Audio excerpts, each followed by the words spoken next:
vidéo, je voudrais parler alimentation. Et j'ai une question pour toi. Est-ce que tu penses que l'alimentation est suffisante pour t'apporter tout ce dont tu as besoin au jour le jour?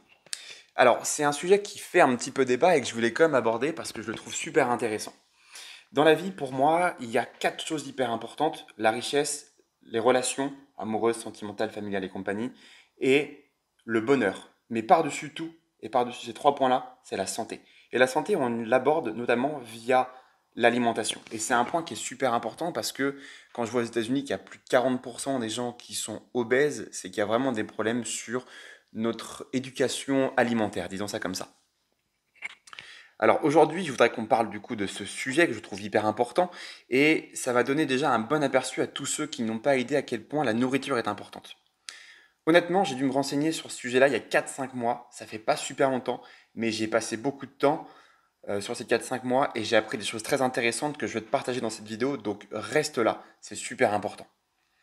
Alors, quel est ton régime alimentaire? Dans un premier temps, pour obtenir ce dont tu as besoin tous les jours, que ce soit des vitamines, des minéraux, des fibres, des protéines et compagnie, il faut une alimentation qui soit riche et variée. Ok.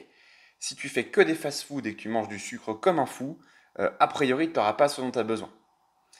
Il existe différents types de régimes, que ce soit végétarien, que ce soit carnivore, keto, manger que du cru et j'en passe. Il y a une quantité de régimes énorme. Mais le truc, c'est qu'il n'y a pas un régime pour tout le monde. Il y a un régime qui nous convient à chacun. Chaque individu est différent. C'est vraiment ça que j'ai appris et qui est important. Cependant, il est possible d'avoir des aliments qu'on va pouvoir garder et remettre dans quasiment l'ensemble des régimes et d'autres qu'on va pouvoir enlever.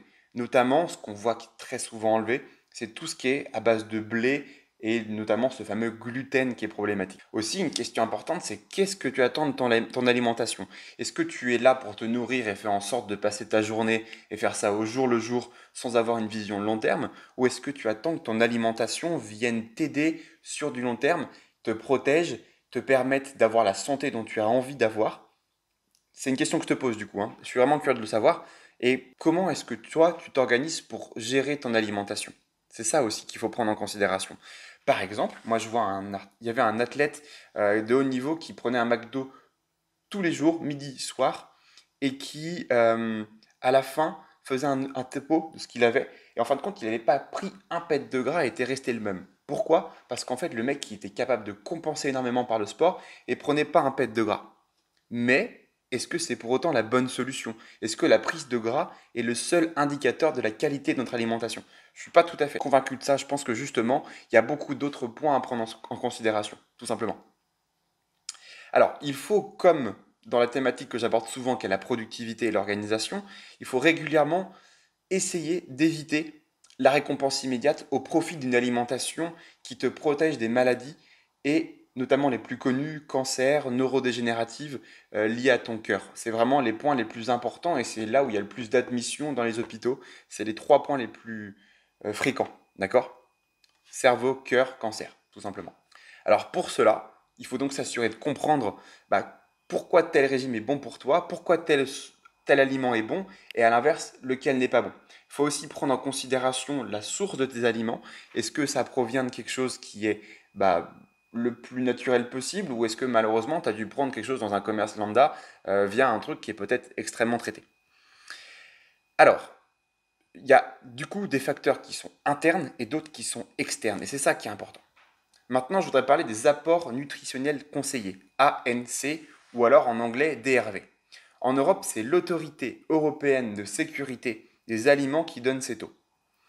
Mais même au sein de l'Europe, les recommandations peuvent varier. Je pense notamment à la vitamine D.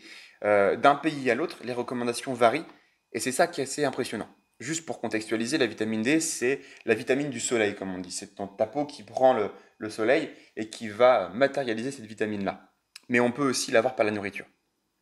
La question que je pose est, est-ce que ces ANC, du coup, sont suffisants pour nous fournir une bonne santé? C'est une question que je pose. Je disais que 80% des Français sont déficients en vitamine D actuellement.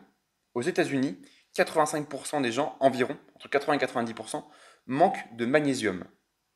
Aussi, 25% de la population mondiale vient à manquer de zinc. Ok. Ça, c'est trois points hyper importants de ta santé.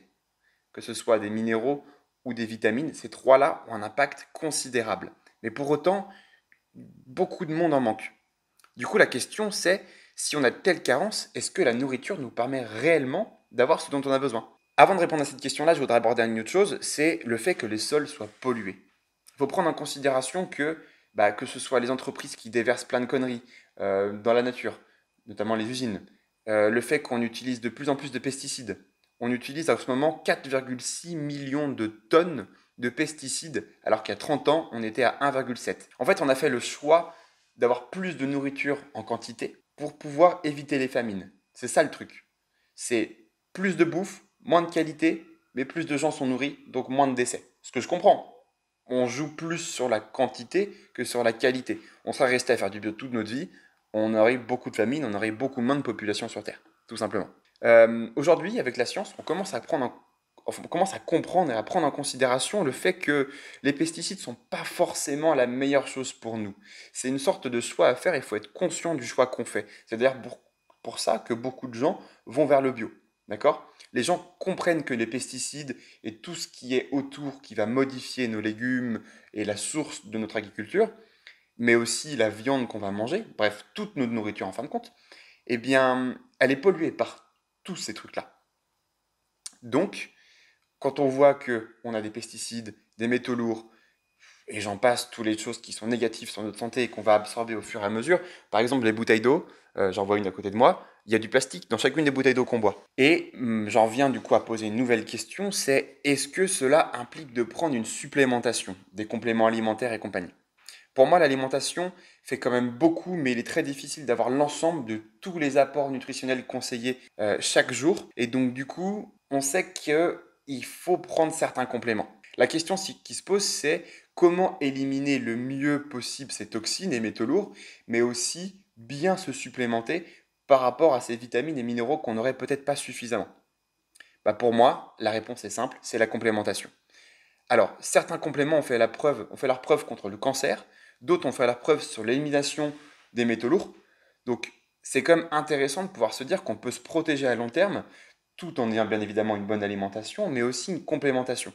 Donc, moi, mon but aujourd'hui, c'est de te faire prendre conscience que oui, l'alimentation, elle est super importante, oui, il faut bien sourcer ces aliments, mais qu'il est aussi bon d'envisager une complémentation. Et c'est ça que je veux te dire à la fin de cette vidéo. Donc pour faire simple, je veux te dire une chose, c'est envisage justement cette complémentation, va voir ton médecin, fais des prises de sang pour savoir quelles sont tes carences et où est-ce que tu as peut-être trop d'apport aussi, et optimise ton alimentation et du coup ta complémentation pour être dans les bons taux et avoir justement eh bien, le meilleur résultat possible, donc du coup la meilleure santé possible, tout simplement.